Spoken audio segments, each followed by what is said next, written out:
Hello, Namaste, Salam Alaikum, Sat Sri Akal. Welcome back to another fun-filled session with your Wow Chef at whatever.com. Rice is a symbol of life for many South Asian countries. In many cultures, rice is the first solid food given to babies. Today, we will stroll through the basics of cooking rice. Rice cooking is the most simplest task, yet more people mess it up. I hope with today's session, I will be able to answer most of your doubts. We will learn how to cook plain white rice, light and fluffy.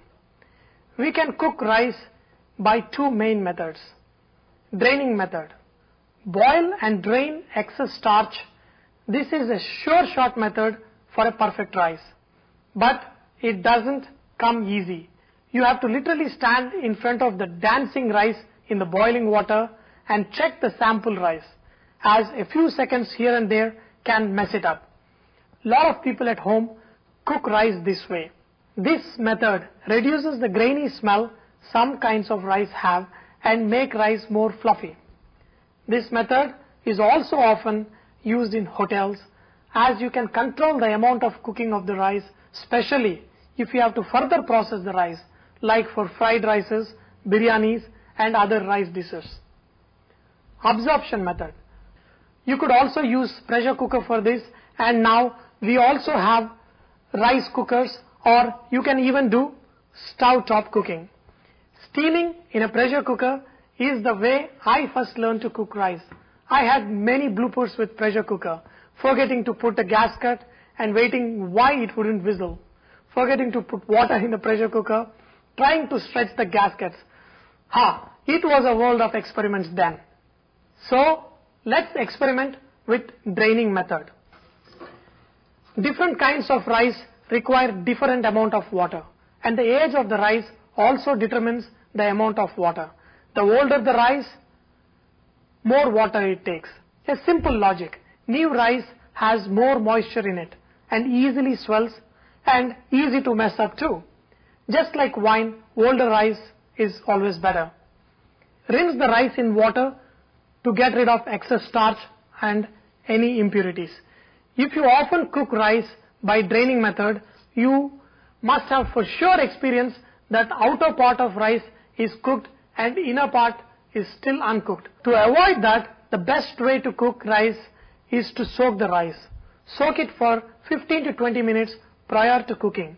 As the grain absorbs the water, the outer layer of the grain cooks as much as the inner part of the grain, avoiding uneven cooking of rice. This also reduces the time of cooking the rice and evenly cooks the rice grain. Do not handle the rice too much after soaking for a while, as they break easily. To have the grains remain separated after cooking and make them look fluffy, you can do two things. One is to add oil to your boiling water and add rice to it. The second method is to roast the rice a little bit prior to cooking, as done in lot of pulavs and biryanis and in rice sweets.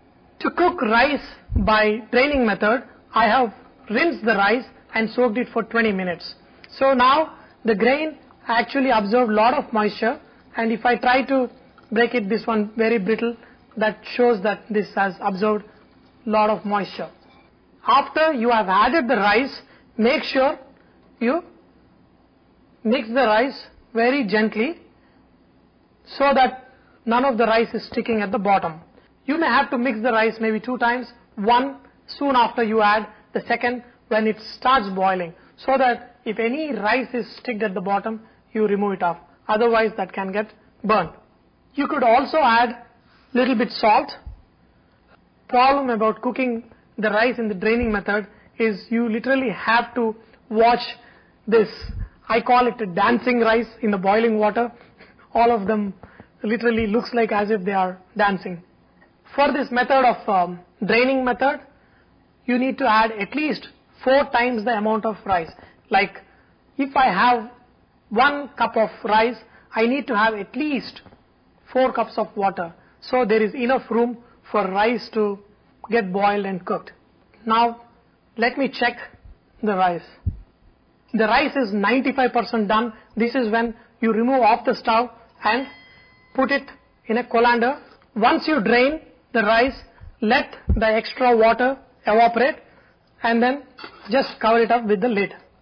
When you just cover it up with the lid, the steam that is there, that cooks the rest of the 5%.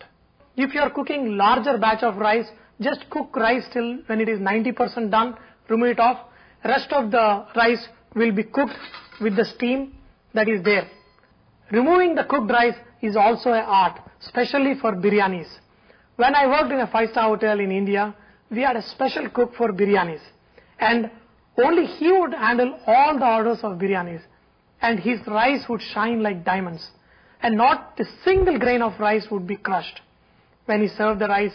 To do that, just use a bigger spatula and handle the rice as if you are handling a baby. To cook rice for biryanis, you cook 50 to 60%. That means your grain should be half done and the rest of the cooking will be done over the layer of meat or vegetables. And we are going to make biryanis in one of other sessions. Now for the absorption method. Cooking rice by absorption method is simple and very reliable.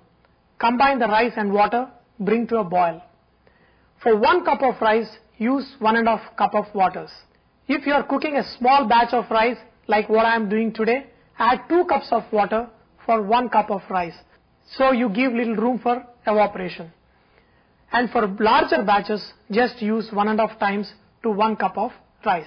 In this process of absorption method, if you are starting from the cold water, the rice can get stuck to the bottom. So very gently use a wooden spatula or something and mix it once or twice. Once you bring it to a boil point, you can cover it up with a tight lid. You can also add salt at this point, but most of the times, at home we never used to add salt. And if you are adding salt to the rice, make sure you reduce the quantity of salt you add to your entrees for your dishes which you are going to eat the rice with.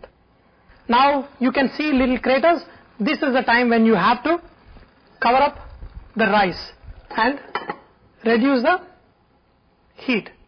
For the absorption method, you want a pot with a heavy base for the most even cooking, and one that's big enough to provide plenty room for the rice for the steam.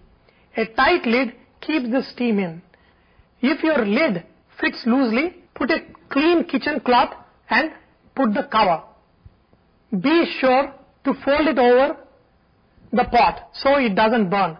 The cloth also absorbs the extra moisture that would normally condense inside the lid and fall back. So this is also a good trick to get a drier, fluffier rice. But I've got a good lid. Turn the heat low, simmer for another 10 minutes. And you will have a fluffy rice to serve. I now prefer the absorption method. Rice cookers have made our life very easy. If you are cooking rice every day, I would recommend you to invest on a good rice cooker. Now we have cooked rice by 2 methods, absorption and draining method. So let's look how both of the rice match up.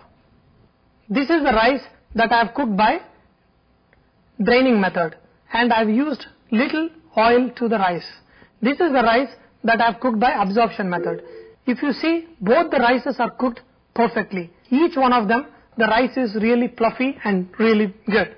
I hope you have enjoyed today's session and learned the basics of cooking rice. Remember that Varava is all about inspiring others to cook. So please post your recipes, videos and cooking tips at varava.com so others may benefit from your great cooking. Thank you.